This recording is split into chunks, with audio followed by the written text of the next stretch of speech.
ગુજરાત ન્યૂઝમાં આપનું સ્વાગત છે। વડોદરાના કમાટીબાગમાં 4 વર્ષની બાળકી પર જોય ટ્રેન ફરી વળી। ઘટના પાછળ જવાબદાર કોણ?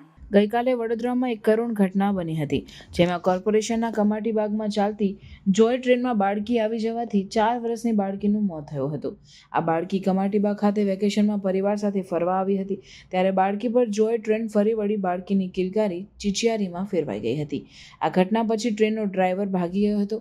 પ્રાપ્ત માહિતી મુજબ જંબુસરના સોગંદવાડીમાં રહેતો પઠાણ પરિવાર વેકેશનમાં જંબુસરથી કમાટીબાગમાં મજા માણવા આવ્યો હતો। આ દરમિયાન તેમના પરિવારે બાળકોને જોય ટ્રેનમાં મુસાફરી કરાવી હતી।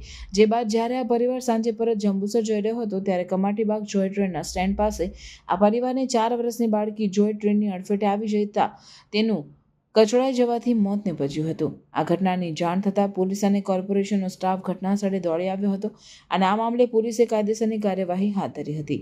વડોદરાના કમાટીબાગ જોય ટ્રેન પહેલીવાર વિવાદમાં આવી નથી, પરંતુ અવારનવાર વિવાદમાં આવતી રહેતી હોય છે।